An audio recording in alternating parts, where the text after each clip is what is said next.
watch it early. Oh, yeah, that's right. Yeah, I watched it early. Then I played some games. Even the game that I was playing even went into whatchamacallit, Collision, because it was fucking longer than I expected. Oh yeah, are you still finishing up the what was it, The Last of Us or The Walking Dead? Walking Dead. Walking Dead, yep.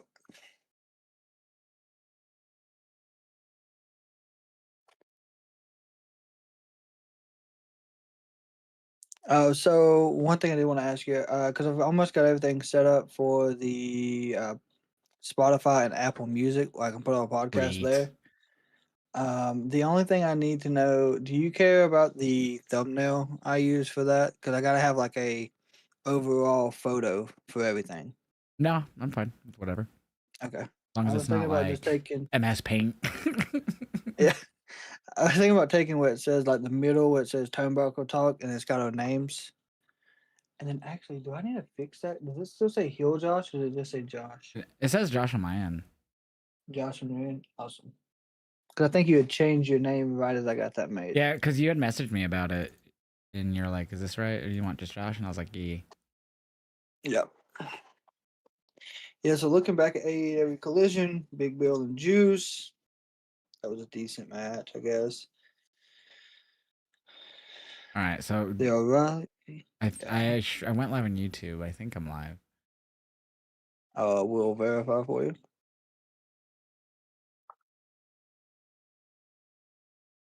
Yes. Okay, cool. Yep. It is currently a go.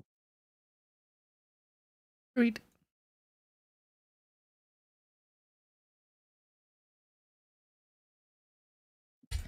And make sure I got everything up.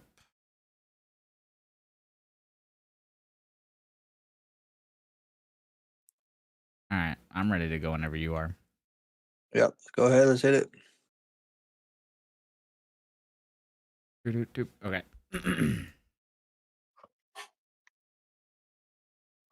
What is up, everyone? Welcome to another Turnbuckle Talk here with Kraken Wrestling and myself, Josh Vibes Up. We just got done watching WWE Clash in Paris, which literally just ended probably 30 minutes ago, if anything, 40 minutes ago.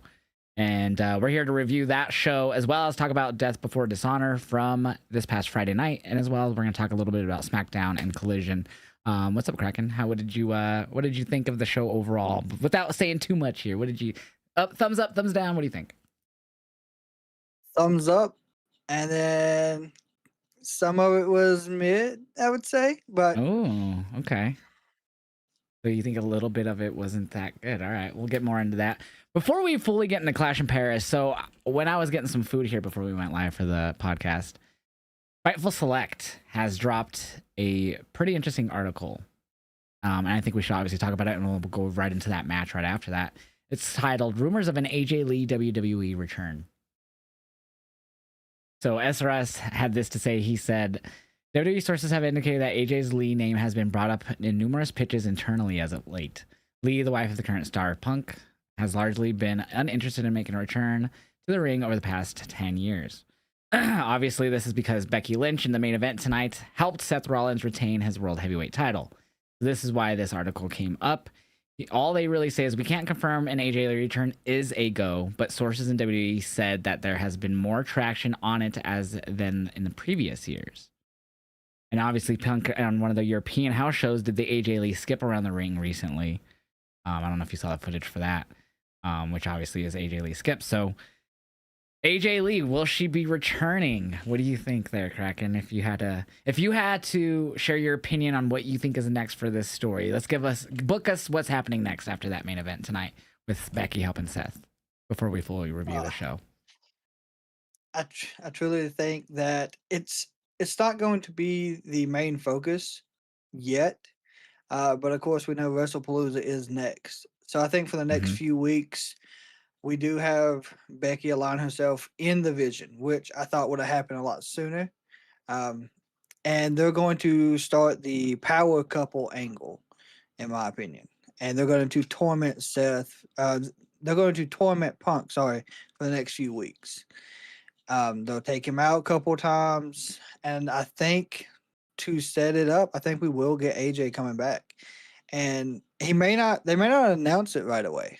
It may be that he challenges them in a match and states that he will have a partner for a mixed tag match to headline at WrestlePalooza. And of course, we're all going to probably know it's going to be AJ.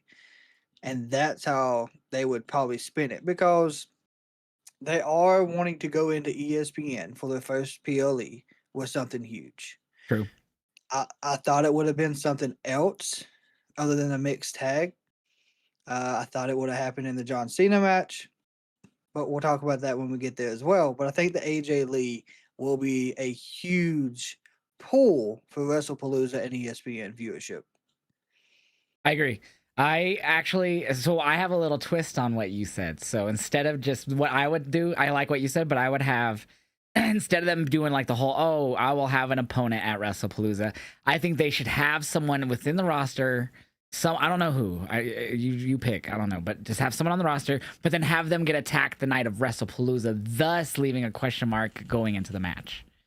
I think that would be cooler, because then people will kind of like lower their expectations a little bit. But then once they get attacked at the PLE, boom, everyone's, oh my God, you got to watch WrestlePalooza. It's going to be AJ Lee. It's going to be AJ Lee. You know what I mean?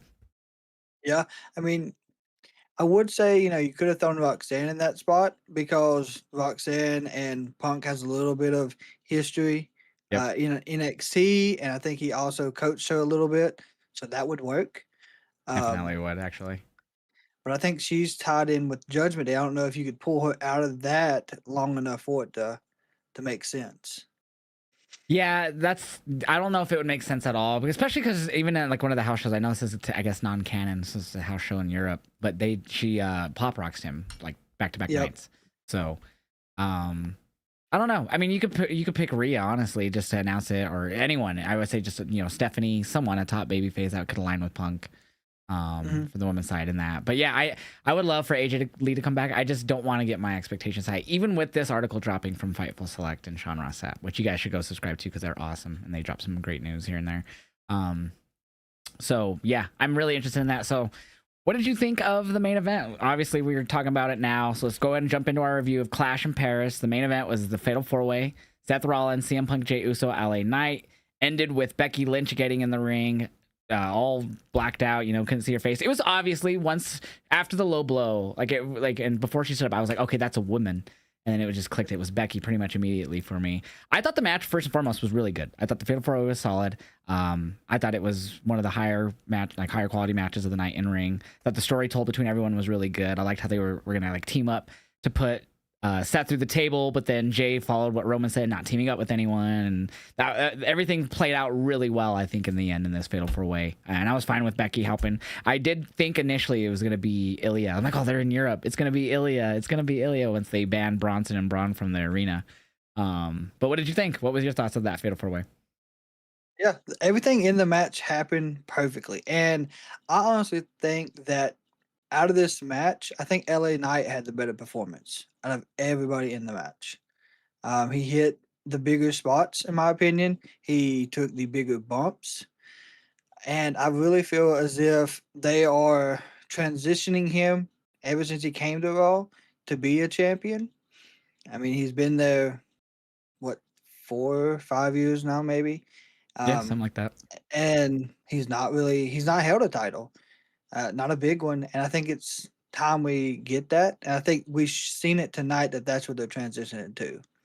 And also, I think it was kind of crazy. Jay took the bump he took to start the show, walking into this main event. I think that kind of after the Roman Bronson match, yeah, I think that hurt in my mind his in-ring performance. I mean, he sold it great, which of course is why it did, but I just don't feel like he was performing at top level either throughout the most of the match. That's interesting. I would respectfully disagree in the sense of I thought he actually was one of the standouts. I thought all of them did really well. Everyone did good. Punk obviously did the least amount of stuff, but he did also. It's not like he wasn't it just felt like he was in less of the in ring action. Like he would come out and do some things, and then he'd take a big spot and be gone more than anyone in this match. But I thought he still did good. I just think Knight did. I think they all did good. Everyone did well. I just think that that Jay looked good. I think that was probably the whole point, if I had to take a guess, that like he had to sell that he wasn't going to be at the top level because he was beaten down from earlier a bit. So I think kind of that might have been the reason why he maybe performed the way he did. I didn't see any issue with it personally, though. I mean, I'm I guess it probably wasn't, but in my opinion, like I'm used to seeing Jay do a lot more of the risk taking, I guess, to win the matches. I feel like it was all LA Knight in the sense in I this guess one. so. And he I tried to mean, win it. when it's a fatal 4-way match, though, I mean, sometimes you can't always go too crazy. I mean, you got two other guys that, you know, while you're fighting someone else that could be doing something to get the win. I don't know. I'm in kayfabe. I'm just trying to think of a way that would make sense. I didn't really feel that same way at all with any of their performances in this main event. But one thing I do find interesting, because obviously we talked about Bronson and Braun being banned because they attacked Roman after the match earlier. I was curious because Seth in the promo, like, and a few times said that he doesn't need anybody tonight. And obviously that was, and we knew that was all a ruse. At least I did. You know, it was going to be, someone was going to help at that point with everyone gone. But do you think anyone's going to bring an issue with that? Like Braun or Bronson, them saying like, oh, you said that you didn't need anybody. You didn't need the vision. Do you think they'll be mad at him for that? I don't. I don't think that's gonna cause any issues. I just I th- well, it might, honestly, thinking about it, because Right? Breaker already has like the issue with not knowing, I guess, when to stop. That's what we've seen the last couple weeks. Right. Even Yeah. I think tonight, Reed had to pull him back there for a moment, and then they went back and attacked. So it could be that, Breaker takes that personally, and that maybe they start building off that. The one part about it, though, I felt was I thought we was going to add someone else to the group. I thought it Yeah. was just, of course, him trying to lead into saying that, hey, I can win by myself, but if it happens, it happens. I thought we was going to probably see like Austin Theory or even Tony D'Angelo, who's Dude, been same. gone for a while Well, now. and a lot of my chat were speculating on Tony D because of, you know, the whole shadow. There's like a big shadow over him when he was at the restaurant, or whatever. So I understood why they would, you know, you can say that could have been Bronson. I just was like, in the end of the day, I was like, if it was him, and then I guess he posted something to his IG where he was saying he was at a gym in Paris, which is possible. At the end of the day, I just feel his character. Obviously, he's no longer a Don. He's still being the whole, probably keep the accent gimmick and everything, you know, be the whole Italian New York guy or whatever. But I just don't feel like his gimmick at the 4 years of being like a mafia boss type character would translate well into a faction with a big man in Bronson Reed who's like just decimates opponents with his size and his power and everything. And then you have Braun Breaker, who's this athletic, crazy, loose cannon wrestler who's really great, probably a future world champion, multiple time world champion. Then you have Seth, who's just Seth. I mean, he's a future Hall of Famer already. I just don't feel like a guy that comes in like, hey, it's me, Tony. Hey, you know what I mean? He's not gonna be a guy that fits. I think that's where Paul Heyman comes in at. Because I think Paul Heyman could find a way to make that mafia style mentality fit into the vision. I don't Because they know, already, man. because we see them all wear the suits just like Yeah, Tony did. right. So he could still run with it, but I don't think it would still have that same effect. Because I don't know if Tony could also sit back and not be the head leader of the group either. He's done it Oh for 4 or yeah. 5 years now. I just feel So like if there's not much continuity when it comes to storylines from NXT to the main roster. So I mean, this doesn't really matter at the end of the day. This is just me being picky with it. I just don't think that it would make sense for him to go from the leader of a faction where it just split apart like months ago, or it fell apart, which he called the family, and then to jump into a new one after all that. And like his like thing was like he didn't need anybody now, but then to go back into that, you know what I mean? Again, there's not yeah, much continuity in storylines when it comes to NXT, the main roster, a lot of the time, especially on call ups. But I don't know. I just can't buy it, man.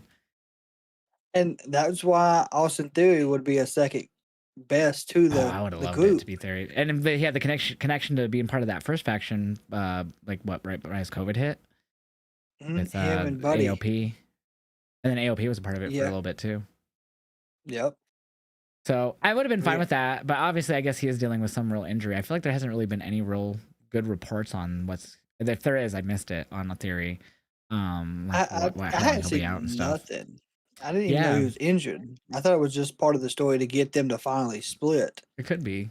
It could be. It's kind of a lackluster at the end of the day, regardless. But yeah, so I don't know. I'm okay with it being Becky. Maybe Becky is the new member of the Vision. Maybe it's not just a wife helping husband thing. Maybe she is the new member though.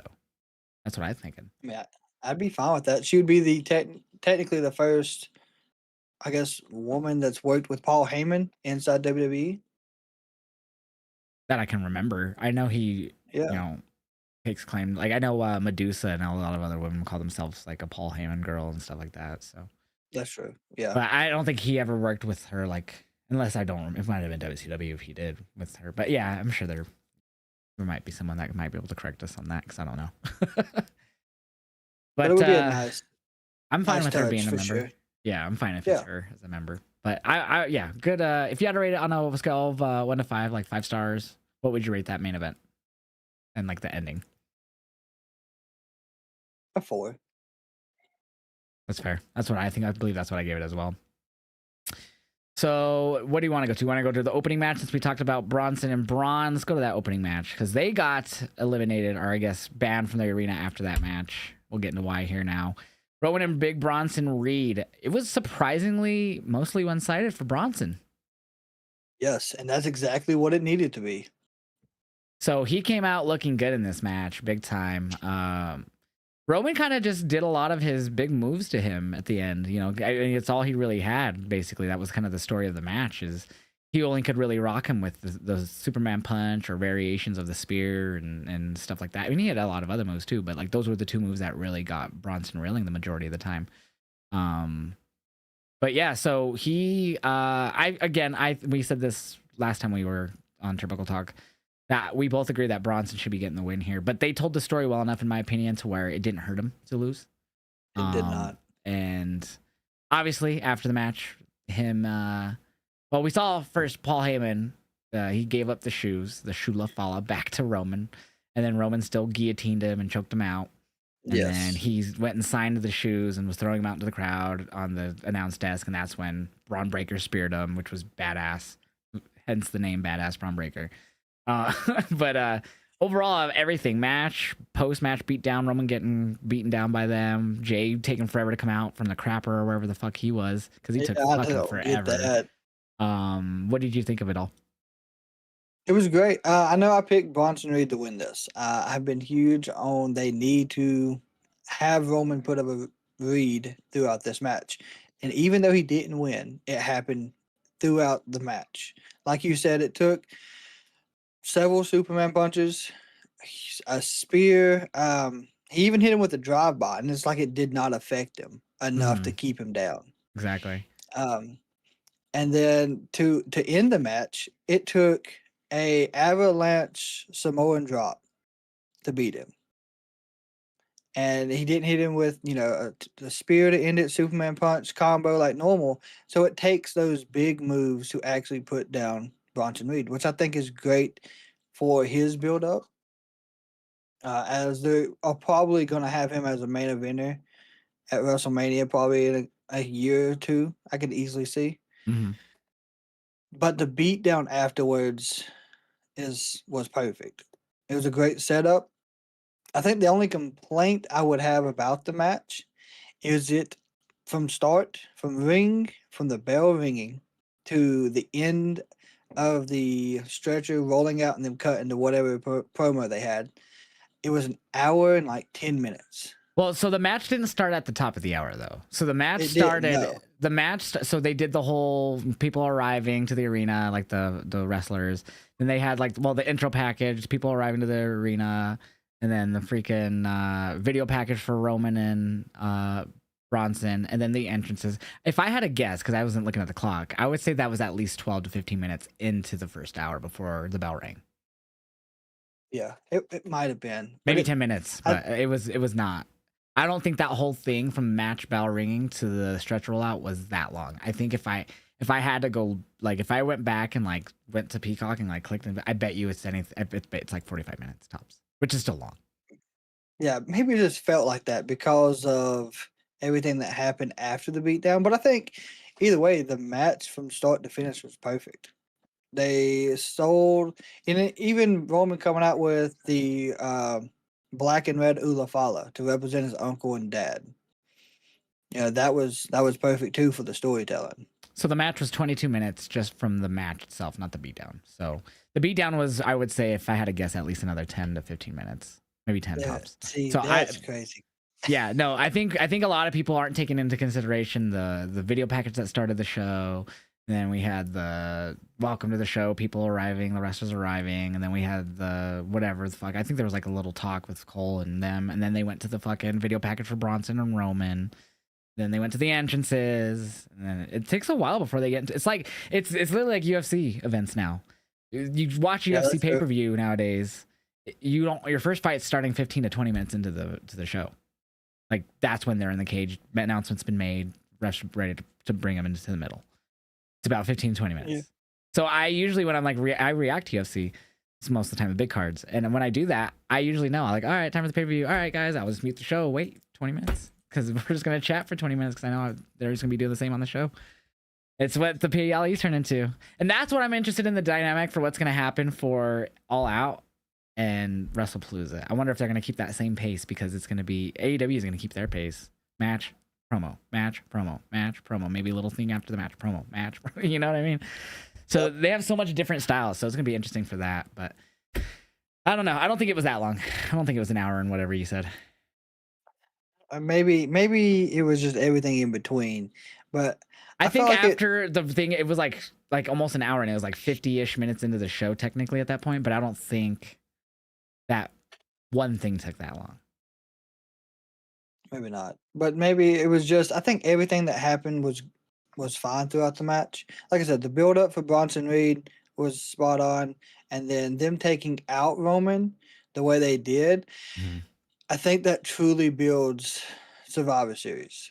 And and I think Definitely. that's where Roman's gonna start recruiting. I just don't think it's gonna be Jimmy or Jacob because I think they're gonna be stuck dealing with Solo. I think it's gonna be Jay, but I just don't know who the other four or yeah, three would have to be. They've done 3 and they did them 4 war games, so they could do whatever. They Yeah. even did in one time in NXT 3 versus 3 war games, so they could do whatever they Oh want yeah, with that. the triple threat war games. um, yeah, I'd be fine with that coming back. 3 different teams, two or 3 teams of 3. That'd be cool. But yeah, definitely could see that going to war games for sure. But yeah, I agree with you. I thought it was what it needed to be. It made Bronson look like he's going to be a future world champion personally. And then obviously that whole beatdown set up Breaker and Roman, which more than likely is going to go down at WrestlePalooza. United is all out September 20th. So WrestlePalooza is going to be stacked. That's going to be a crazy show if it's going to be Cena, Brock, Cody, Drew, and then Breaker, Roman. That's insane. And then possibly the mixed tag match. Yeah, and then Punk and AJ Lee versus Becky and Seth would be insane. To top it off, dude. Yeah. Like that's gonna be. I'm gonna have both up because it's gonna be rough. Because I know they're gonna All Out's gonna be solid. They have only announced one match so far, so I can remember. But Yeah, I mean they're teasing Darby and Mox, but we yeah, only know of CNC versus FTR. so it's gonna be interesting. September 20th, man. I don't know what's gonna happen. It's gonna be a crazy night in pro It's gonna be a wrestling. good night. Yeah. So second match was the tag titles, Wyatt Six versus the Street Profits. This is basically what I expected it to be. Not a bad match either, though. I thought it was good. Crowd wasn't as into this one as they were the opening, but it's Roman, so I understand why. More teases here of Profits separating again. We had the disagreement on who was starting the match, the rough tags. There's like chopping each other really hard to tag in at the beginning. They ended up eventually getting on the same page. But of course, Uncle Howdy and Nikki Cross getting involved, and Eric Rowan distracting, and up led to the Wyatt Six retaining. Pretty good story. I feel like we maybe are finally gonna get the profits split up now. What do you think? I do. But my thing is, I would rather see Montez Ford as the face and Dawkins as a heel. I don't know how you feel about that, but I think they could push Ford as a huge face in WWE. Oh, I 100% agree with you. And ironically, I would like that, but for some reason, I feel the dynamic would play out better if it was the opposite. I think if Dawkins was the face, because I feel like everyone's already underrating. Like he's so good in the ring, and I don't think anyone's really going to Mhm. disagree with that. He showed it again tonight. He's super athletic for his size. He's a big guy. On top of being doing some crazy moves, and I think Wade said at one time he hit like a dive or he hit something crazy in the ring, and he was like, "A big man shouldn't be moving like that."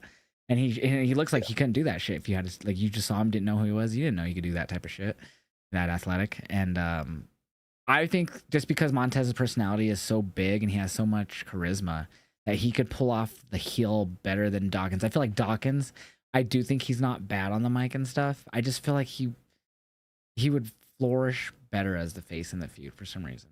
Maybe I'm wrong. Maybe he would need to be just to take the low blows, like take the dastardly, say the easy shit to say on the mic. Maybe that would benefit him better. But I don't know. I just feel like he'd benefit better as a face. I could be wrong though. You could, and you could put Dawkins over more because, like you said, people think he's underrated. Now that So I if you think about push him it, as Dawkins might get or Ford might get over more though, being the super charismatic heel. So never mind. yeah, that's true too. I mean, there's good options with it because if you put him as a face and the crowd does accept it, then he's going to shine more. But we already know that the crowd loves Ford. So if you Yeah, turn him heel, he's going to get tremendous heat that way. that's a good point. Hope if it's done well, but I don't know. I'm just nervous of him becoming a Genetti. You know what I mean? And That is just true.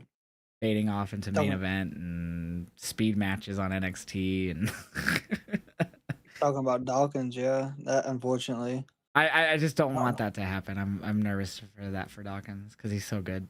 I just think I don't know. I've never thought like he was bad on the mic, but he doesn't stand out on the mic either. no. That's something they could probably work on. Like if they do the turn, have Ford take him out and him be Mhm. gone for like maybe a week or so, maybe two, and have him just practicing and getting some coaching in. So when he does come back, you see the improvement. I'd be fine with that for sure. What do you think of the match though? Just the in-ring portion of the match besides the outcome. I was really impressed with the in-ring part. It seemed there wasn't nothing that really struck me as impressive throughout the match. It Really? was a good match, yeah. I thought it But was in ring. I thought it was better than Bronson Roman. I don't. I I think do the because ending was great. the in ring story of Bronson Rowan was just a one sided beatdown for the most part, and then all Roman flashed was finishers. Really, I just to me Yeah. it was like basically Roman doing a Brock Lesnar match, but Bronson carried the other portion of it because he dominated. So that's why I thought it was just so one sided that that's why I enjoyed the tag match better. It was an actual competitive match besides I the mean, it finish. was. It was. And then of course, like you said, the crowd really wasn't there Not as much. much They were throughout the there, but match. they weren't like the no. Yeah, they definitely took a little break there. Yeah, what impressed me was them singing the Wyatt's entrance music. That was awesome.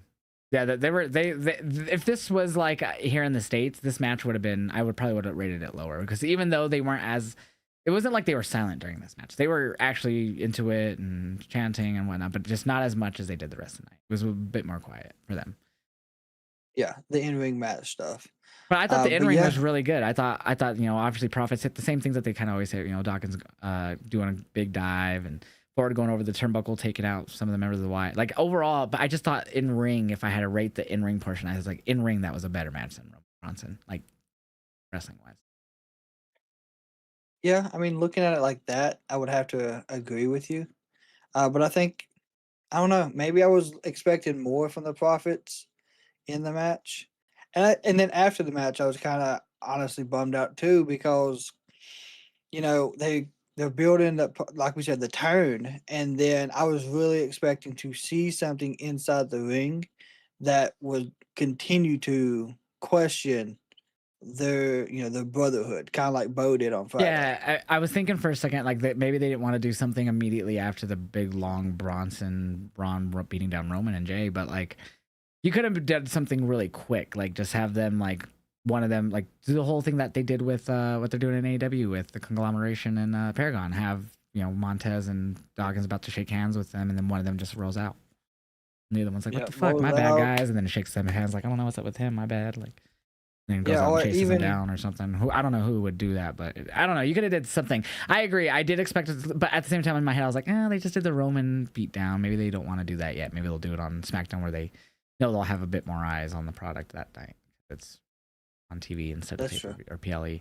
I don't know what their numbers are for PLEs. If I had to guess, they'd have more eyes on a SmackDown than they would a PLE.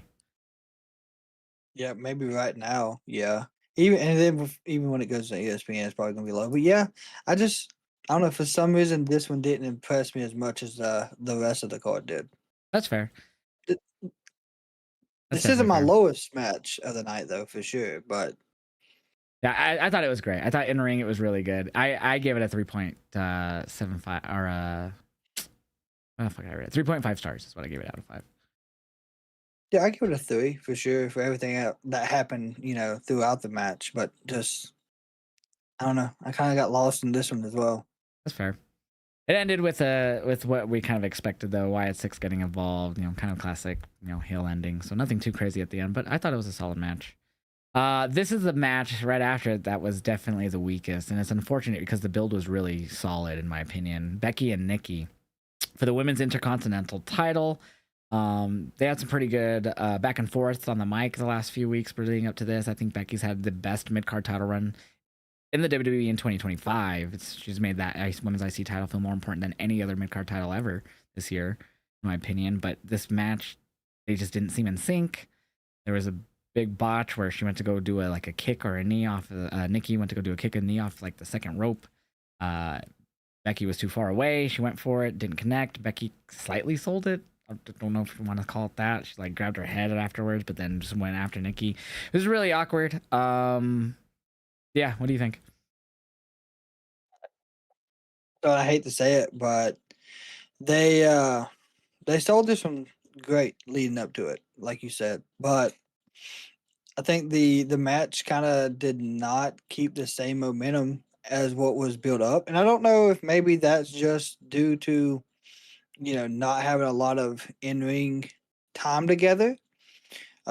But you can totally tell there was not a lot of chemistry in the match. Wasn't Um, not at all. and it's not even that it was rushed either, because you could say that the match might have been rushed, but I don't think it was. It went 13 minutes. It went just as long as the tag match. The tag match was 13:10. Okay, so maybe I mean I don't know. There were good spots though. The outside confrontation, where I think Nikki hit that, like, I don't even know what she calls it, but she threw it down face first on the steps. That was a good spot. It was a Yeah, big spot. yeah. I can't remember what the name of that um, move's called. But then, of course, it ended on a odd roll up, or So I yeah, guess they're calling that the Becky backslider. Sorry, the Becky something they're calling it now. It's like a fucking move. It's basically like when Wiz was calling his roll up the backwoods, yes, which is I loved his because it was a rolling weed reference. Anyways, yeah. so it's some type of thing. Yeah, no, it was. I gave this a 2-star. Man, it was really, and I think that's even gracious to be honest. Yeah, and I mean, I guess I know people are gonna say, Nikki looked rusty in the ring. You can tell she's been out for a while, but I don't even think it was that. I mean, she's been Like, back. What? She fully returned at Evolution. That was in July. So she's been here for a little over a month again. I mean, I guess you could argue she's not wrestling weekly and she's only had like 2, 3 matches since her return. So, I mean, I feel like yeah, she'd be training consistently. So, at this point. yeah, and I mean, you did have the the manhandle slam and the disarmor by Nikki, which were good spots as well. Mhm. Um, but I mean, overall, like you said, I think you said you gave it a 2. I gave it a 2 out of I 5. mean, Yeah. I thought it was poor. yeah, I'd have to agree. Unfortunately, I feel like the match could have done a little better, but I think it hit the good points. Becky couldn't really beat her, I guess, 1, 2, 3 after a big finish. You had to get the backslide win. But at 2 on my side as well for that one. Yeah, whatever it was, if it was jet lag, whatever, there was just their chemistry was not it for this match. It was unfortunate. But luckily, following that match, we had a shit ton of ads as always. This was someone in my Oh, chat no, called that it ads in Paris. Because it was and so ad heavy tonight. the main ad we got was WrestlePalooza. That's true. It was and they did at one point they did do like where they cut to Wade and Cole was like, "Thank you, Peacock, for the 5 years," and they like named like a producer or someone, whoever he was, and stuff like that. But yeah, no, which is cool because when I think back in the day, I don't know if you remember this or if you watched at the time, but back in the day when they were moving from USA Network, I'm sorry, they were moving back to USA Network from Spike TV, Raw. They were doing what they were doing tonight, trying to promote. Next week we'll be on USA, and anytime they did that, they would mute the show, Spike TV. Really? Yeah. So I always think of that anytime I was like seeing them like promoting the ESPN shows on Peacock. So I was like, that's like in my head, I'm like, God, I'm glad it's not like that anymore where the fucking network's muting the show anytime. And then even the commentary when that happened, they were like, we're getting rid of that. Spike TV doesn't want us to promote our move. And like Vince was directing them to start talking shit about Spike on Raw. Yeah, I remember it being on Spike TV. Mhm. But then like I guess I would have missed that because Oh, that that was was what, early 2000s. Yeah. Sometime in the 2000s. yeah, so but yeah, I did not know they did that. That's Yeah. They crazy. muted anytime they were trying to promote them move back to USA. They would be on USA Network the following Monday. It was funny. So I thought of that just because that was funny. So it's cool to see that they did not do that since they're switching off of them. But they did bring up, of course, Peacock is still getting NXT, which we talked about on the last Turnbuckle talk. NXT is still going to be on Peacock for now for the PLEs. But so yeah, after the ads in Paris part, we got there were ads like crazy tonight. I feel like it was worse than usual. One thing I forgot to bring up, I just thought of now. We got the Donnybrook match, and Sheamus and Rusev. This was probably the least interested I was in any match going into this PLE. But my God, was it probably one of the best matches of the whole fucking night. They stole the show in a sense in this Donnybrook match, which is essentially an Extreme Rules match or no holds barred, but with like specific weapons. So it's just like, hey, we'll make it Irish theme. Let's get all kinds of fucking wooden barrels and shillelaghs, and we'll call it a fucking Donnybrook match. I always find that hysterical.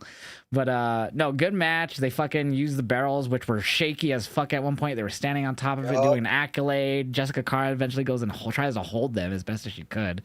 It's like 4 of them wrapped together with like rope, and then on top of another 4 wrapped with rope, which was terrifying. They had the 2 tables. They went through the tables, which was awesome. But I did laugh. Rusev beat Sheamus to his feet on that and got in the ring first. I was like, huh? Rusev's the one who went through the tables. But no, he did get the win in the end. So he got the win. I actually had Sheamus. I thought he was going to win this one.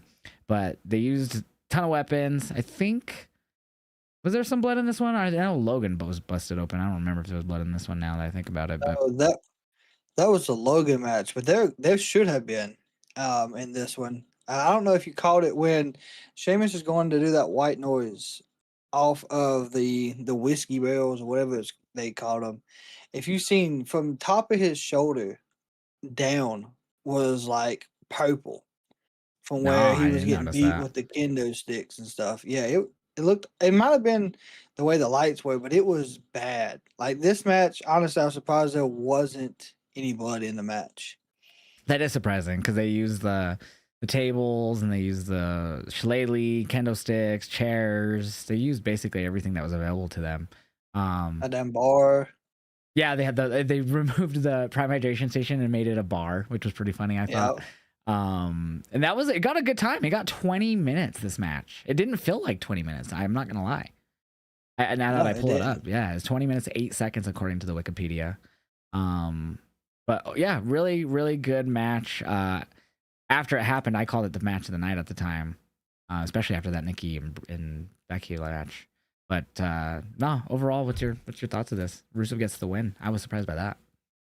Yes, that, and I said it when it was live and talking to my chat. This was out of the decisions that were made throughout this whole PLE, that was one I had to see. Only because if not, Rusev's story coming back to the WWE has been pointless. Yeah, He I would agree. now has the win over Sheamus, And I don't think they need to run this back unless, like we talked about last time, they do the whole Carmelo Hayes and Andrade thing. What was this, their fourth But match since he's returned? yes, this would have been the fourth match, yes. And Rusev now has the advantage, I guess, if you're looking at it that way. But yeah, this was a great match. Looking at some of the stuff that I seen, um, there was there were 40 body shots. When he Damn. does the 10 beats of the Badrin, Oh there yeah, were yeah. 40 in total tonight. Between them And I both, or think just just Sheamus to Rusev. And 15, I think, was with the Shillelagh. damn. Like the aspect of actually hating each other enough to beat each other with anything possible around the ring, this delivered. Hmm. A lot of people have been talking about WWE building these types of matches like the street fights or Falls Count Anywhere, those type of matches, and recently it hasn't been one. True. I think this is the first one we've had in a while where it's a Donnybrook Hmm. and we actually seen that style of fight. I Yeah. think it lived up to the name. Oh yeah, it was great. It was really good. Especially because I felt like Rusev. Like I'm not gonna lie, I hadn't been interested in this story. Like their first match was fine. Like their matches have been fine prior to this one. It hasn't really drawn any for me. Like man, I can't wait for the next one. You know what I mean? But this one Yep, delivered for sure. I do it hope it's did. the end of this feud. But I don't know. I don't know what would you do with Rusev from here if you moved him on from Sheamus? What do you think? That's a good question. I ain't thought about that. Because we got the Intercontinental, which is Dom currently has. He's Faces defending AJ it tomorrow. Monday. Yep. Yep. So I mean, you could push him in that direction, or um, of course they may run this back again. I hope not, but I don't see him challenging Seth yet because, of course, I think they're going a different route there. But you could have him try to interject himself for the title and have to go through the Vision, so you could see him and Bronson Reed. I think that would be a good fight. That would be actually a really good match. I don't think him and Breaker yet would be good, but you could probably build that one too. But I think if AJ wins, AJ and Rusev could be good. Yeah, I don't know if they faced the last time before Rusev left, but I'm sure they would have. I think they were both on SmackDown at one point. But yeah, no, that would be. I wouldn't be fine with him going for the IC title. Um, that would be cool with me. Because I honestly, when I asked you, I hadn't thought of it either. But like when you had said that, like we were kind of just talking about it, it made me think like, huh, if he is done with Sheamus, what the hell is he gonna do now? Because obviously he Yeah, just kind of came in and just started against Otis and Tozawa, that led to the Sheamus stuff. So he's kind of still on his like entry feud. So if that's done, because he's been back for a bit, which I hope it is. I hope they just don't go the lazy route, continue it for a bit.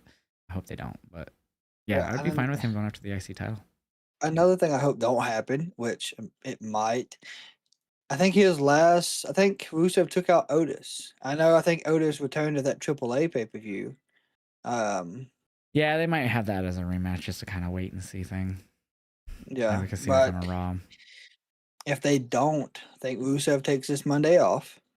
See who wins the IC title, and then him interject the following week doing either the celebration or something like that. Even if it's Dom, I think Dom and Rusev would be good. I think they could sell that one. Rusev versus Judgment Day would be interesting. Yeah, it would be because him and Finn, him and JD to get to Hmm. Dom, I think that would be great building up to it. And then I'd be for that that. would be Dom dropping it. Yeah. I hate to say, I think, and as much as I love Dom, I think he's gonna lose tomorrow, especially because they're in Paris and the crowd's gonna go crazy. Oh, one thing we didn't say about the Cena match. Oh, we haven't got to that yet, so I'll wait actually, but I'll bring that up later. But yeah, that crowd was waiting for a phenomenal chant tonight, and they got it. So That was, yeah. My thing is, I'm really hoping AJ wins it because I know the crowd's going to be there already. There was last time they were there. So I can only imagine what happens if he does win. so the next This match. Oh, sorry. Go ahead. No, you're fine. I was going to say I can't. I don't even know. I don't know. My bad. My bad. John Cena Logan Paul was the match following that. This match, I don't know the time it went, but it felt long. 26:30. Okay. For some reason that felt so much longer to me. Like it felt like it went like 35 minutes. It did, and I think that's because we seen the spamming of finishers.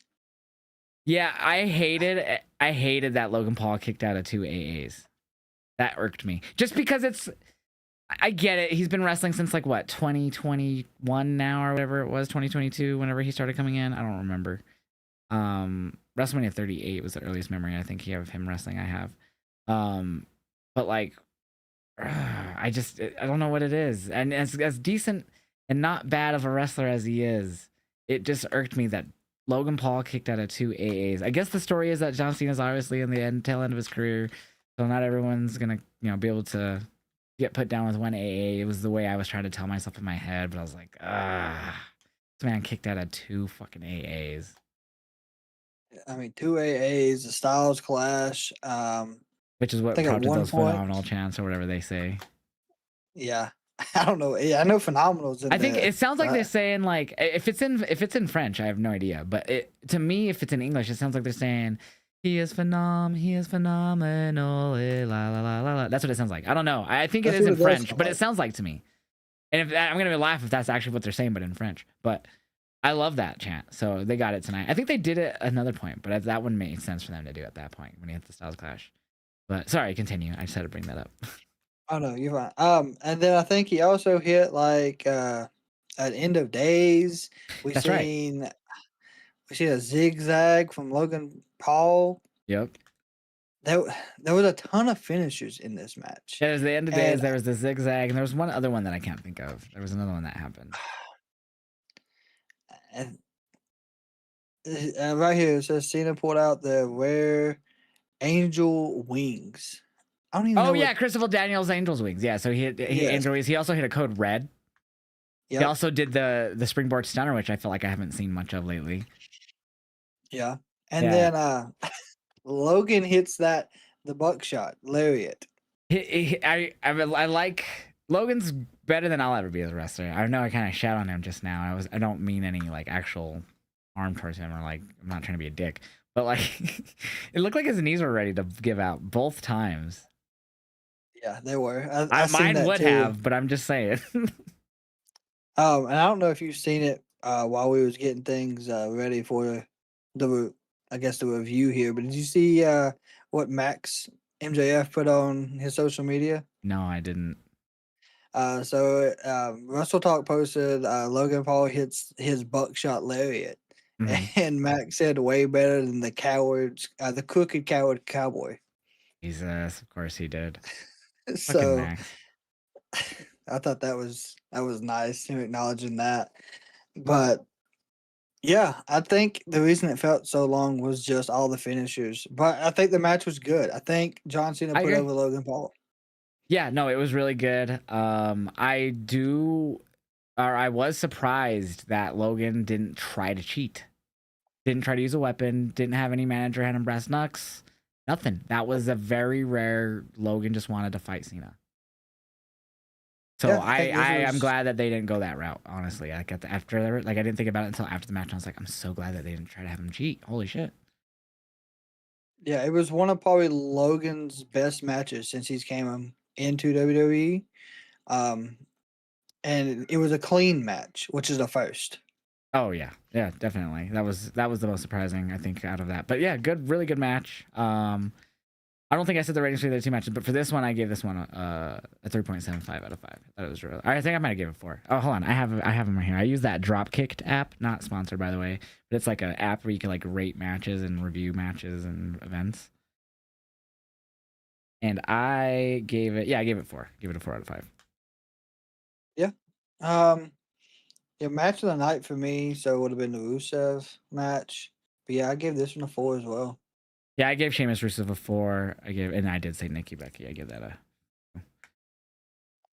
But yeah, good match. Then we go into our. Well, we already did the main event. Actually, we already reviewed the whole show. Wow, look at that! Look at us go. So overall thoughts on the show. Anything else that we haven't talked about the show that you want to talk about? The attendance, I think it was what 30,397 or was it 33? I honestly don't remember. I think it was 30. Yeah, it But might have been. yeah, And good crowd. The crowd was great all night, loud. Um, Great during the Cena Logan match. They were great during everything. Like Cena's entrance was great. They sang to his theme. They sang Punk's song after it ended. Kept singing yep. that. Sang Seth out, obviously. LA Knight. Everyone got great reactions. Jay had a great entrance through the crowd. Um, yeah, I don't know. Overall, I give this whole event a 4 out of 5. I give it a 4 1/4. Pretty good then. Pretty Yeah. good. So also we had this weekend, we had SmackDown, which I will just kind of, I don't even remember much of it, to be honest with you. It was pretty boring, I think, this week. It was. The crowd was great. The crowd carried the show. Yeah, I think the only thing that I even talked about after the show would have probably been Bo Dallas. I think that character work, splitting him and Howdy, was probably the highlight for me for most of the Yeah, night. and I loved Cena shitting all over Logan in the opening promo. That was fucking amazing. Yeah, that was too. Yep. Yeah, I loved him when he called him dickhead. He's like, "You wanted this match, dickhead," and I popped for Yeah. that. You asked for it. He said, "Dickhead." But yeah, no, that SmackDown and Collision. I didn't really care for Collision. There's only a few things that I remember more from Collision than I do SmackDown. The beginning match, we was Daniel Garcia taking on shoot, I forgot who he fought, but the interesting thing was at the beginning of the match, Moxley was whispering in Daniel Garcia's ear. And then after the match, they interviewed Daniel, Tony Schiavone, and he asked him about what Mox said, and he said, forget about that, and just said he was coming for what was it? He's coming for them or whatever, coming for Moxley and them. Yep. And I don't know if you remember, but that kind of pays tribute because if Yuta came back out and was like, And he "We've accepted the already took challenge, out yeah. Bryant." Yeah, he accepted and said, "We've already took out Danielson." So if you remember Yeah, he's a a Dragon Slayer. while, yeah, yeah, a while back, wasn't Danielson trying to recruit Garcia when he was with the JAS, Jericho Appreciation Society? He might have. I remember he talked about when like they had that promo in the ring, and he was like, "Imagine if we got someone like Wheeler Yuta," and they talked about him, and then they talked about Daniel, and I think he might have brought up Lee Moriarty, and like it was basically when it was the start of the Blackpool Combat Club, I believe. It was kind of like a promo from Mhm. Brian about it, but eventually it became what it became with just them two and Wheeler, and then Claudio got involved. But Yeah, yeah, that's true. so I mean, I I think it's a little piggyback on that. Like, I know it's long form storytelling, but that's also what we're doing with the Ricochet thing. So, true. So yeah, I enjoyed that, and then the women's trios main event was really good. The rest of the show I didn't really care. no, I mean, the Jamie Hayter attacking Tekla in the back, Yes, yeah. So she that yeah, I forgot about that. that's continuing to build off of that story. It's not something that got swept under the rug and they just used it as a way for Jamie to take time off. They're actually going to build off that too. But what was interesting was so after the trios women's main event, it was Tony Storm. Well, it was Julia, Sky, and shit. I can't believe I'm totally blanking here. Do you know? Do you remember? It was Julia Hart, Sky, and who was the third one? I'm pulling It it was up another now. heel. There it is. It I know it was was okay. Tony's. So it Was was Sky Blue, Julia, and Billy Starks, and they took on yes. Queen Aminata, Mina Shirakawa, and Tony Storm. Yep. So it ended with the faces winning, obviously, and then Triangle Madness beat down everyone: Timeless Tony, Mina, and Aminata. I think it was mainly Aminata and Tony, but what was interesting is no Jamie. No one came out and Yeah. helped. Which was weird. She It was kind of a weird disappeared. stark contrast. I expected someone, Ty J, someone to come out, but nothing. Yeah, I'm surprised they're building the Triangle of Madness as big as they are. Yeah, taking out Tony was very interesting. Makes me wonder if Tekla's going to be getting a title shot soon. Yep. That's But what with I'm wondering. Jamie, that makes me wonder if that's where Jamie comes in and it'll be a number one contendership match. Yeah. But because Jamie's never got her title match back. Well, I mean, I think she has, but she hasn't got it back since. Yeah, I don't remember. But So those are like the only two things I really took away from Collision. I know more happened, like Ricochet and Gates of Agony sent the message that hurt Syndicate. Oh, the only other thing, Hologram got Yep. hacked. So at the start of ROH, we're about to talk about that Death Before Dishonor, which was Hologram and Ishii took on I have it right here. Ari Daivari and Tony Nese. But during his entrance, it like did like a it was like a window prompt thing, and it came up in like scrolling text, and then it was like access denied.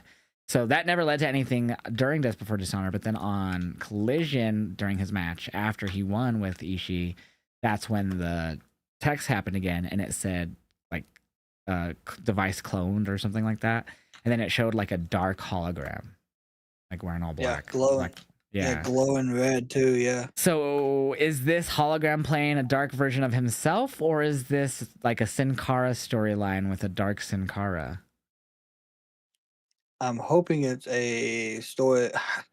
I'm guessing a dark storyline was like a Sin Cara thing, but yet again, we've seen it affecting hologram. Like you seen him stumbling around, holding his head, kind of as if it's a split version of himself. So maybe, we'll see a promo where it's him with the conglomeration and he's hologram, but then we see the lights flash, and then when the match starts, it's the other version. That's going to be difficult to see how they do it, unless the person who is hologram has like a identical twin that we just don't know about.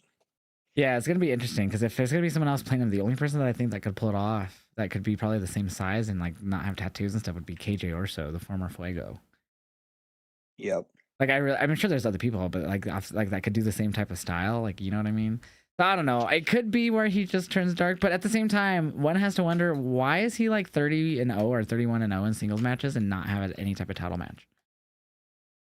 I have no idea. He was injured. Remember, he did get injured. Well, That's the only thing. yeah, but still, That's kinda like, how slowed has he him not down. gotten like a TNT title opportunity or something? You know? And that's going back off of how AEW used to work. You would be so far like undefeated or win the lose ratio, you'd be ranked, It's you just get a hard to title get shot. behind his character sometimes. It It's just like is. he's just there to wrestle, which is fine. That's AEW, you know, the best wrestle gimmick thing. But at the end of the day, it's just like I can only care so much about that when in a character wise. You know, Yep. I don't know. We'll see where that goes. It is intriguing though, I will say. But ROH Death Before Dishonor, because we're gonna kind of make some more Collision things in with that. So obviously Hologram and Ishii got that win. I kind of don't remember much from the match. It was the opening match. I don't know if you saw that because you were watching SmackDown. So yeah, I was watching SmackDown. I didn't watch it early throughout the day Friday. So I was jumping back and forth, and I was having the issues with the Ring of Honor Club. So I seen the winner of the Valkyrie and Queen Aminata just because it would play and then freeze. So I seen who got the pinfall, but I didn't see anything else. I didn't really start seeing any of the matches until the tag titles. The trio, no, the tag match with Sammy and his surprise tag So that partner. was the second to last match. Yeah. Yeah, Or no, that because was the of third to Ring of last match. Honor I'm Club. sorry. Yeah. Wow. Yeah, it was on the YouTube from the it was the 6-man tag is when I was told it was moved over there. See, Because I didn't figure out. I was sailing the 7 seas. I was pirating, and then chat was like, "Hey, Tony just tweeted that it's free on YouTube due to issues with Honor Club," and I was like, "Oh fuck yeah!" So I just switched over to YouTube. Yeah, someone in my chat told me like he can't remember who it was, but they were like, "Hey, it's on YouTube now." And when I switched over, it was the end of I guess the Lee Moriarty match. That match went way too fucking long. I'll say that. It was a good match. It just went way too long. Let me see if I can pull up match times for that event. But yeah, so the opening match was okay. I wasn't too into a lot of these opening matches. Queen Aminata and Taya was all right.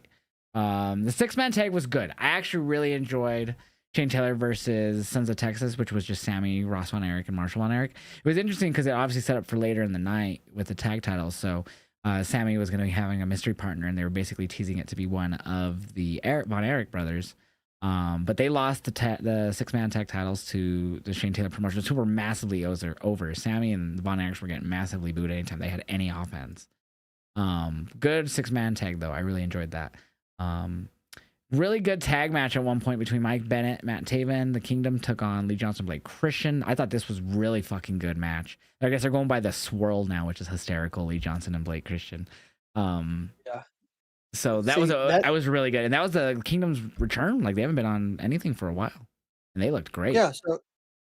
So like I was saying, I would switch over periodically, just try to keep up during the uh, commercial breaks for SmackDown because they didn't do the picture in picture like they normally do. And so when I switched over, it was like the Kingdom were in the ring, and I was like, oh, where have they been for a while? And then of course I heard them talk about and they're going against Blake Christian and Lee Johnson, who are going by the swirl, and it froze. And then I was like, well, I guess we'll figure out who wins. But yeah, it was good to see the I guess the Kingdom. Mm-hmm. They They got they a were lot of, they got a there. loud pop. The 2300 Philly crowd liked them, loved them. Yeah, but my thing is, why did they leave Adam Cole and Kyle O'Reilly? Because they I were don't all know. together. They never explained it. Yeah, it didn't make sense. They just dropped them and they just disappeared. Got stuck on Ring of Honor, which I mean, Ring of Honor is not bad. I feel like it should be used like NXT, but I don't think it gets the appreciation. Yeah. But it was a good tag match. The ROH Pure title was solid. I just thought the match went too fucking long. Oh yeah, I was gonna look up the time on that because it was way too long. Because they do 60-minute time limits on those. That one went. This felt so much longer. 16 minutes, 20 seconds. I'll tell you, it felt like 30. It felt like 30. Good match though. It's not a bad thing. I just felt it went too long. Obviously, it was girl rules, so it was a lot of grappling more than anything. But a solid match against. I can't even say his name. Zulia. I forgot how they said it. I thought it was. I think it's Exulia or something. Something like that. Yeah, I can't pronounce it. Then we had the fight without honor. QT Marshall and Paul Walterhauser. Did you see anything from this one? It was a fight without honor. I seen the hook spot. That's all I seen. That's the only part that played. So Paul Walterhauser is obviously an actor. He's been in a lot of stuff, especially the what the heck is the name of the show based off the Karate Kid that's on Netflix? I can't think. I never watched it. He's been in Cobra Kai. Cobra Kai, and he's also Mole Man in Fantastic Four. That's right. Yeah, that's right. So he is wrestling. This is Paul Walterhauser. That's crazy. And he's wrestled before. I was actually at ROH Supercard of Honor last year, and he didn't wrestle, but he came out during a match. It was Dalton Castle versus Johnny TV or whatever he's going by, Johnny Elite, I don't remember. And he came out as one of the boys during the match. It was funny. But so he wrestled this, and a fight without honor is basically, if you watch Ring of Honor, they like have this whole thing like code of honor. You have to shake hands. You don't have to, but like they always tell you to shake hands before a match. It's the code of honor, and not everyone adheres to it. But this one you don't have to. It's just fight without honor. Anything goes. So during the match, eventually Hook came out, ran off Aaron Solo, who was trying to help QT Marshall. It was a violent match. They used tacks. They had glass. You name it, basically. It was there. And Paul Walterhauser is a fucking G. He went through tables. He went into glass. He went into tacks. At the end of the match, when he was walking up the ramp, he had a fucking tack in the back of his head.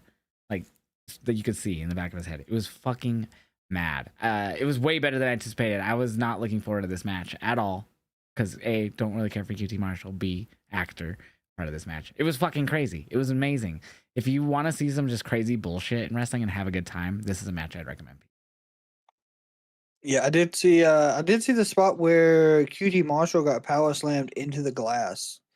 And someone in my chat was like, well, CM Punk's pissed off somewhere and Jack Perry's having a hell of a time. Like yeah, no, it was awesome. They even put glass on the table at one point, and like, yeah. And QT got the win. QT, which rightfully so, he should have, but like, it was a crazy fucking match. Yeah, from what I've seen highlights, it was a good match. I didn't get to see it all the way through, but I think overall though, it performed for basically I guess in a sense it was kind of like a Falls Count Anywhere, but it was almost like a death match, kind of. Really was. That's basically what it was, honestly. Yeah. But really enjoyable. If you ever can find a way to watch this match, go and watch it. I definitely recommend it, chat. After that, so this was an interesting. So we had another tag title match. So obviously Dustin Rhodes was also a tag team champion with Sammy Guevara, but he had to have double knee replacement or did like a double knee surgery. So he's gonna be out for a long time. So Sammy needed a partner for this match as well. Again, like I said earlier, they had been teasing that he was just gonna pick one of the Von Erichs, but after they lost the 6-man tag team titles to Shane Taylor Promotions, Sammy had tweeted at one point. Oh, they did a backstage interview where he said, "I know you guys are trying to break the walls down to find out who my partner is," teasing Jericho. I Yep. thought initially that hologram stuff might have been a Jericho tease after that, because I didn't lead anything, but it made sense that it was a hologram thing after a while. Then, but he tweeted out like, you know, I'm gonna have to figure something out. Like this is not working with the Bonix or whatever he tweeted. So he came out with his match against the Outrunners for the ROH World Tag Titles to crown new champions. His partner, I was speculating, you know, it would be Jericho, it would be, you know, Fuego. I don't know. It ended up being fucking Roosh. Yes. I have no fucking clue why they went with Roosh. Not a bad thing, but it just feels so out of left field. Um, I don't know either. Like, and the crowd was over for Roosh being there. But like you said, Sammy got that heel heat the whole time. But the second the match started, Sammy went back to his old heel ways. Yeah, he was 100% back to his like initial heel gimmick in AEW. Yeah, I think it was So, the Spanish God, wasn't it? well, he was Spanish God even when he was a face, but yeah. Right, yeah. Yeah, it was that was insane in my opinion. Like I was not expecting Roosh at all. So it was a solid match. They defeat the Outrunners in what I thought was actually a really solid tag team matchup. I'm not a big fan of the Outrunners, but that was a really good tag match. But afterwards, the Von Erichs came out because they, of course, Roosh and Sammy are now tag champs. And they like confronted them, and Sammy's like, "Come on, guys, don't worry, their family." Then he looked at Roosh and everyone, their family, about the Von Erichs, and then he went and like to go hug the Von Erichs. And that's when they beat them down. And so he officially joined La Faction Ingronable. So that's just, it makes sense, Spanish God, but like at the end of the day, it was like, man, did I not expect that? No, I didn't. I I don't think mean, it anyone could would have have been. expected that. I don't even know who would have been a good replacement if Sammy was going to stay face. You know, Jericho, inside but the ring. Jericho, yeah, I mean Jericho would have been, but he's been healed for so long. yeah, But he would have got over with the crowd either way. he's been gone for 3-4 months, so yeah, he would have got over right away. But yeah, no, I don't know. I'm curious to see where this goes, but it just was very out of left field. So sometimes those things are good, sometimes they're bad. We'll figure out where it goes. But him and Roosh now ROH tag team champions. The next match was the best match in the whole card. Hechicero, Bandito, fucking great. This thing went almost 40 minutes. It was 37-17 it went. And it It didn't sure feel did. like it. No, it did not. It didn't to me, especially after coming in after SmackDown and watching the match. Oh It god, did SmackDown not was feel like that. ass. The SmackDown was, I don't want to say ass because I had moments where I was like, okay, that was cool. But like, God, it was so forgettable besides the crowd. Yeah, So and yeah. I don't know. I feel like Bandito has now solidified himself as probably the best Ring of Honor champion that we've seen currently of the new Ring of Honor. I'd agree. 100%. I mean, he's had that match with Takeshita, I still need which to go was the back and same. watch that. That was a hell of a match. I watched the last 10 minutes of Were it, you and at what that I seen one? of Did that. you go to ROH that night? No, I did not. Okay, I yeah. was doing the Starcast stuff that night. What were they doing that night during ROH? Like just the watch along thing? I think Or that so. was Friday Yeah. night. Yeah, because I went to GCW, so I didn't even know that they were doing Starcast that night. They knew they did throughout the day. I thought they would have closed after that. But yeah, no. So I missed it too. I heard it once we got done with GCW and like we were back at the hotel. Everything was like, oh my god, that match of the weekend. What's gonna top that? And supposedly this Hechicero Bandito match was right up there with it, according to a lot of the CageMatch.net reviews of it. Fantastic match, dude. I enjoyed it personally. Yeah, I think Bandito is probably, if not in the lead in the one of the main runners for Wrestler of the Year. Like he's just fucking killing it in 2025 Yeah, since his I return. agree. And Um, yeah, the finish that he had wasn't his normal 21 plex either. He used he used a the bridging German suplex. yes. So maybe it was the 21 plex. Well, no, so it's a Bandito gained the edge again that led to a moonsault slam. 21 plex, nope, Hechicero blocks it. Bandito was able to roll through for the bridging German suplex to the win. Okay, yeah, that's right. He did reverse it. But yeah, that moonsault he does off the top rope and that reverse, almost like a Spanish fly, but it's like a power slam. Mhm. That is insane. That takes real core strength to be able to flip like that, Yeah, holding he's somebody. he's ridiculous. I honestly could see him as a future AW world champion. Yeah, easily. Yeah, he's fucking phenomenal. I want to see him in hologram battle. Honestly, I want to see some flippy ass shit. Yeah, especially if they go the route of the heel hologram against Bandito, that would work. Ooh, give it to me now! I hope he's a dark hologram instead of just a fucking evil version like a Sin Cara bullshit. I didn't like that Sin Cara bullshit, so I have like PTSD when I was like, oh no, this better not be like a dark Sin Cara shit, because I hated that. That was terrible. But yeah, really great match. I give it 5-star. I think it was a 5-star match. Yeah, it was for Ring of Honor and for Bandito. Yeah, I agree. And then what was the main event of Death Before Dishonor? Athena versus Mina Shirakawa for the ROH Women's World Title. Of course, Mina right now is the interim women's TV champion in ROH because Red Velvet's dealing with a broken hand, I believe. Yep. So I didn't expect Athena to, or Mina to win because she's the interim champion currently. But it was a solid match. I didn't think it was better than the Bandito match, but it was not a bad main event for sure for ROH. It wasn't, but I feel like the co-main event was the atmosphere for it felt better. And I feel like they should have gave Mina the win. I think Athena is ready to go to the main show, AEW, be on Dynamite and Collision weekly at this point. But I do know that I think she's a week and a half from 1,000 days. So As yeah, she's about to hit 1,000. Yeah, so I know she's wanting to hit that milestone. I think Tony's okay with her hitting that before she drops it. So, but I So think the match was good. I think I'm just guessing. I think there was a change of plans with Athena. I think initially when Suri was brought in, when they showed her at when she debuted at All In, and they said she was gonna be part of the ROH brand, I was like, "There's your new ROH World Women's Champion." So Yeah, I thought they were gonna have. So when Athena won, I was like, "Perfect. She could cash in whenever." Before then, have Suri defeat her, and then have Athena win against Tony by cashing in. But Suri got hurt, is out now, so I think they changed plans. Which I think they that would could have make did a sense. better job. I don't think they needed to have her cash in, but since they did the whole story of MJF not fully cashing in, they couldn't do the same with Athena. Yeah, I mean that does make sense. That gives her time to heal. And I forgot they even had her on Ring of Honor. Yeah, So, she got hurt unfortunately, like pretty much right did away. she get hurt in the Gauntlet match as well?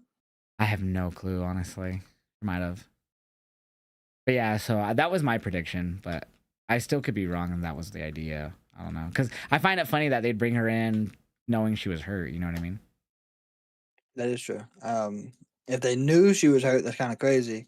If it was something that happened like with Mina, because Mina took the O face in the Casino Gauntlet, fractured Mhm. her hand, something like that. I know it was her hand. So I can't remember what Well, it the severity was was. oh Mina. Oh, I don't know. Yeah, Yeah, no, I don't know what happened to Surrey. I just know she's hurt and out for a while. But yeah, that was but my yeah, guess. So I thought Athena would win too. So yeah, Athena retained here. They could always loop back around to Billy. I know she's already beaten Billy Starks twice, but you could finish the story with Billy winning it. I wouldn't be against that. But I know she's already turned on her twice technically, or I don't even know if I don't watch ROH Weekly, so I don't know if it was like her turning on her twice or them just I don't know. But I don't know. I don't know who's gonna beat Athena. I could see Billy or Suri, but I'm not sure. I mean they could have a minion. They could do the whole minion turns on Athena, which I mean would kind of feel like the Tony Storm and Mariah May situation, but it would work. It worked last time, and I think Billy's over with the crowd. She was over on Collision in the trios tag match, Oh yeah, but they've got her set as a heel right now.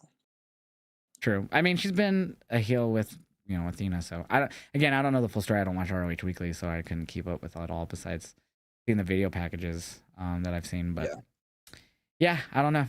But I think it should be Surrey. I could see that. The This match was only 25 minutes, 25-27. Yeah, it was. Well, thankfully, because that fucking match before it almost went 40. So Yeah, I'm yeah. glad I think it it was was almost long, but I'm glad it didn't go 40. yeah, it was almost midnight, I think, here on the East Coast by the time everything ended. Yeah, it started the same. It started at 8 Eastern, so I wouldn't doubt it. Yeah, it was a long show. Very But I long. mean, I think it overall done better than SmackDown did, for sure. Oh, by a landslide, for sure. But yeah, good show.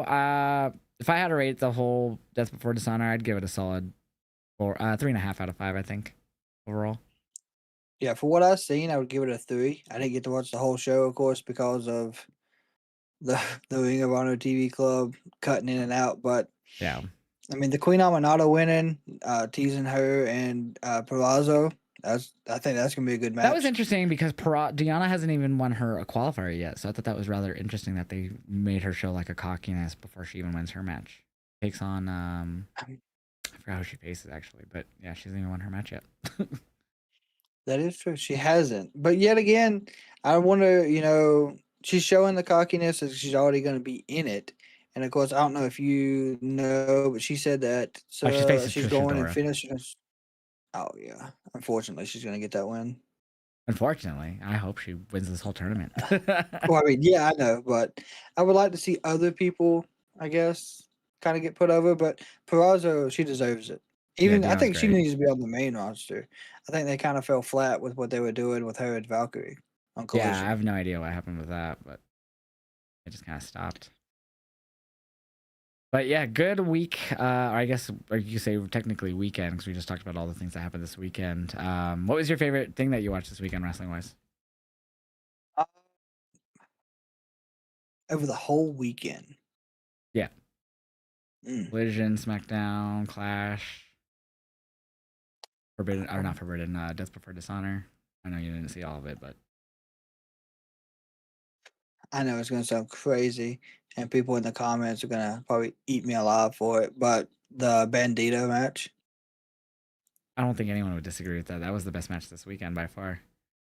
Well, the WWE tribalism will, but I don't care. It was the Bandito match for Nothing in the sure. ring in WWE this last year would top that match. No, Maybe actually, I uh, disagree. Maybe the women's evolution main event between Rhea, Naomi, and Io. But other than that, yeah. I mean, that's honestly that was probably the highlight match of the night for all weekend. 100%. Um, And then, of course, I don't even know what you could follow that with. I guess the Rusev Sheamus, not Rusev, yeah, Rusev Sheamus match.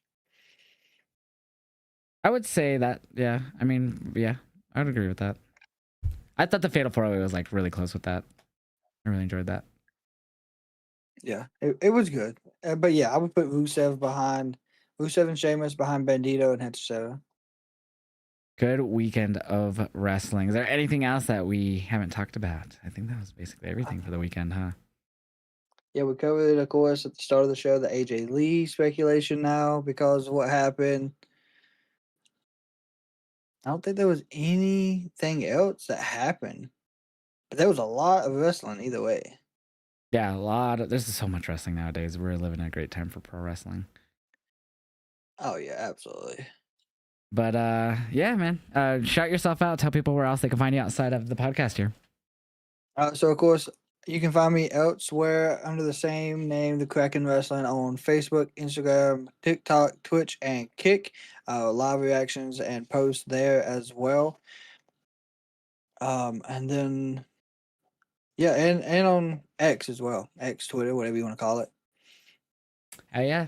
And same with me, guys. Follow me, Josh Vibes Up, which is, of course, we're live right here on my YouTube. But follow me on TikTok, Kick, Twitch, Instagram. All of it's basically the same. TikTok's the only one that has like a number on it, which is Josh Vibes Up 1. And yeah, we'll be back, this Thursday, talk about Raw, NXT, Dynamite, and stuff. Yeah, Thursday works fine. That'll give us at least we can split it halfway through the week that way.